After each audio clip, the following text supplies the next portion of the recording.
গায়ের খালের মধ্যে একটা নৌকোই করে নিয়ে আসছে বালি।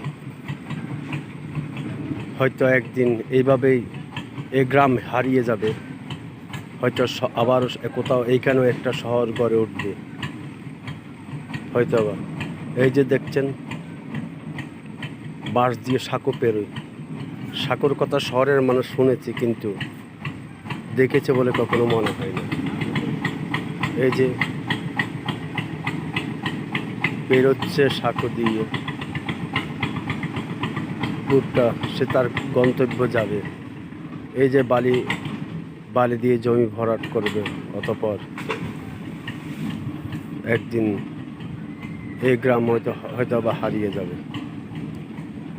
ট্রলারটা পেরিয়ে গেল। এই দেখুন গ্রামের একটা লোক কত সহজে এরকম একটা সেতু ইয়ে করছে, পার হচ্ছে। আমরা কত, আমাদের এটা বলা যায় অনেকটা ইয়ে